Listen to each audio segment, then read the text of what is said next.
পৃথিবীতে অসাম্প্রদায়িকতার কথা বলছে, ধর্মনিরপেক্ষতার কথা বলছে, কিন্তু অতিশয় দুর্ভাগ্যের বিষয় আমার বাংলাদেশে রাষ্ট্র ধর্ম ইসলাম করতে চায়, একটা ধর্মীয় রাষ্ট্র বানাতে চায়, কিন্তু অন্য দেশে আপনার কি করতে চায়, ধর্মনিরপেক্ষ রাষ্ট্র চায়।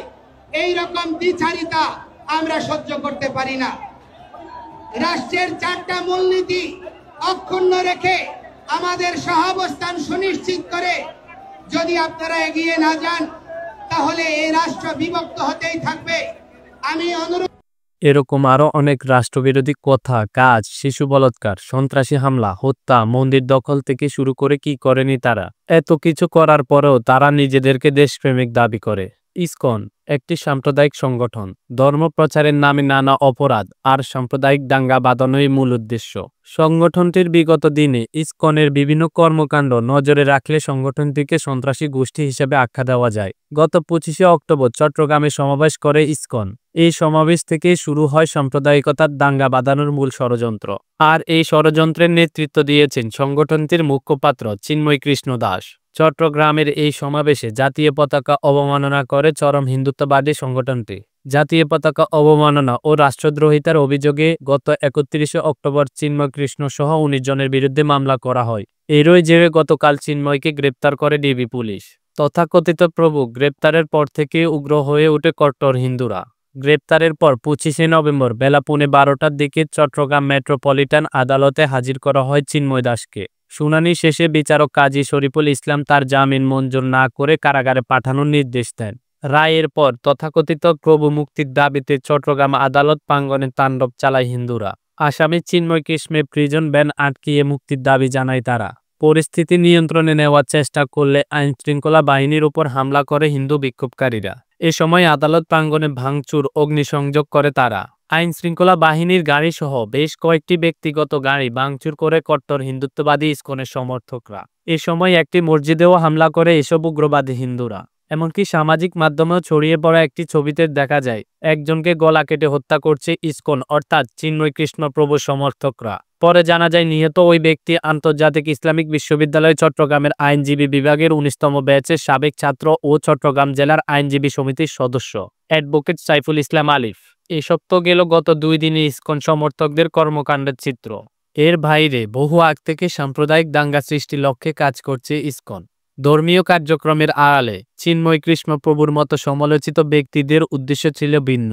গত কয়েক মাসে চট্টগ্রামের ঘটনাসহ দেশের বিভিন্ন স্থানে সহিংস ঘটনা দেখলেই তা স্পষ্ট হয়। এই ঘটনাটি চট্টগ্রামের একটি ফেসবুক স্ট্যাটাসকে কেন্দ্র করে ইসকন কর্মীরা স্থানীয় মুসলমানদের ব্যবসায়িক প্রতিষ্ঠানে হামলা চালায়।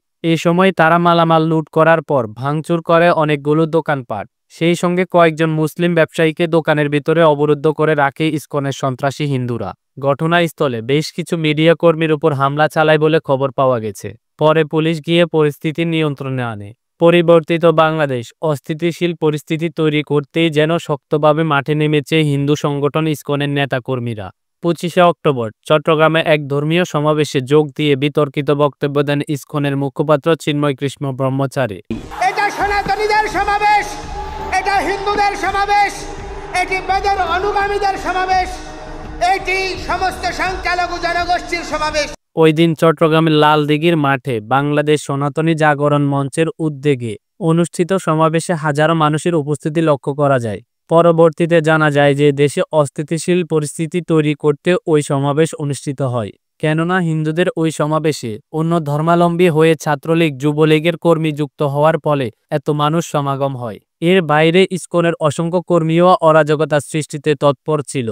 সমাবেশের দিন জাতীয় পতাকার উপর ইসকনের গেরুয়া রঙের আরেকটি পতাকা টাঙানোর ঘটনায় সনাতন জাগরণ মঞ্চের মুখপাত্র চিন্ময় কৃষ্ণ ব্রহ্মচারী সহ 19 জনের বিরুদ্ধে রাষ্ট্রদ্রোহের মামলা করা হয়।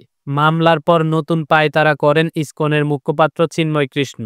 নিজেদেরকে দেশপ্রেমিক দাবি করে হিন্দু ধর্মাবলম্বীরা নির্যাতনের শিকার হচ্ছেন বলে এক ভিডিও বার্তায় মিথ্যাচার করেন তিনি।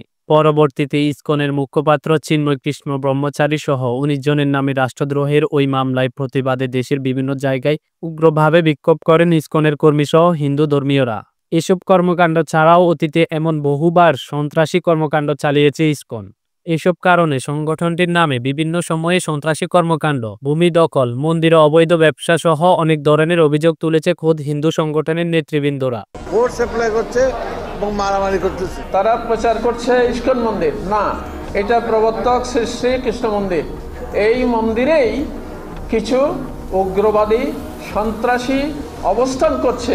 আঘাত করে হাসপাতালে পাঠানো, ইহা কি সাধুর কাজ?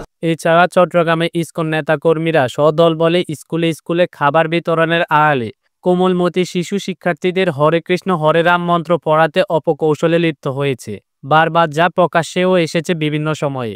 ইসকনের নেতাকর্মীদের আরেকটি ন্যাক্কারজনক কাজ হলো মন্দির দখল। ঢাকার স্বামীবাগে সনাতন হিন্দু মন্দির দখল নিয়ে নামকরণ করা হয় ইসকন মন্দির। মন্দিরের জমির মালিক সনাতন হিন্দু ব্যক্তিকে মামলা দিয়ে সেখানে ইসকন মন্দির গড়ে তোলেন এই উগ্রবাদীরা। একইভাবে ঠাকুরগাঁও সদর উপজেলার আউলিয়াপুর এলাকায় শ্রী শ্রী রসিক রায় জিউ মন্দিরে সনাতনদের উপর অত্যাচার করে আসছে বহু আগ থেকে।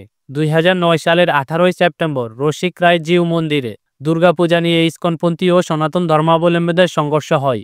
এ সময় হামলা চালিয়ে ফুলবাবু নামের একজন সনাতন ধর্মাবলম্বীকে হত্যা করে ইসকনের সন্ত্রাসীরা। 2014 সালে স্বামীবাগে তারাবির নামাজে বাধা দেয় ইসকন। এ সময় হিন্দু মুসলিম সংঘর্ষে আহত হয় বেশ কয়েকজন। পুরো দেশে বিরাজ করে হিন্দু মুসলিম সম্প্রদায়ের পরিস্থিতি। 2016 সালে সিলেটে মন্দির থেকে পার্শ্ববর্তী মসজিদের মুসল্লিদের উপর গুলি চালায় ইসকনের সন্ত্রাসীরা। এ সময় ইসকনেদের হামলায় 12 জনের বেশি মুসল্লি গুরুতর আহত হয়। এছাড়া ওই বছর ইসকনের সন্ত্রাসী কর্মকাণ্ড নিয়ে প্রতিবাদী স্ট্যাটাস দেওয়ায় সিলেটে হত্যার শিকার হন মসজিদের এক ইমাম। এসব ছাড়াও ছোট ছোট শিশুদেরকে বলাৎকার করার অভিযোগ রয়েছে ইসকনের মুখপাত্র চিন্ময়ের বিরুদ্ধে।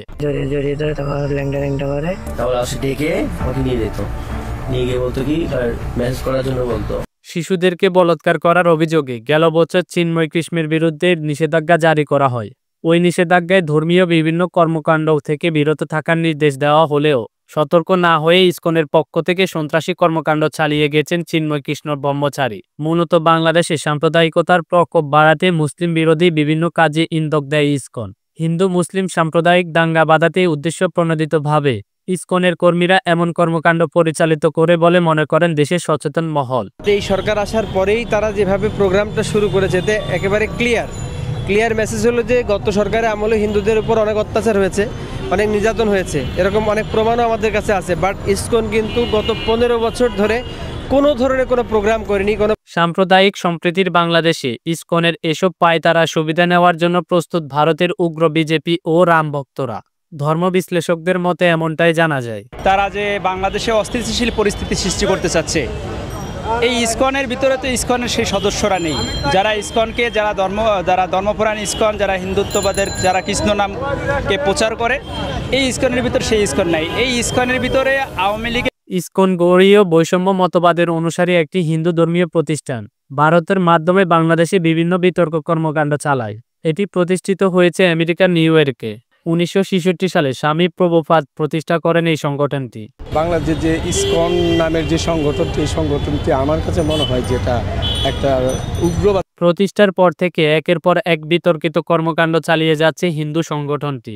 দেশের রাজনৈতিক পথ পরিবর্তনের এই সময়ে একটা নির্দিষ্ট গোষ্ঠীকে সহায়তা করতে বর্তমানে তাদের সন্ত্রাসী কর্মকাণ্ড বেড়েছে ব্যাপকভাবে। এখন আপনারাই বলেন, এই সংগঠনটির বিরুদ্ধে কি করা উচিত তা কমেন্ট বক্সে জানিয়ে দিন।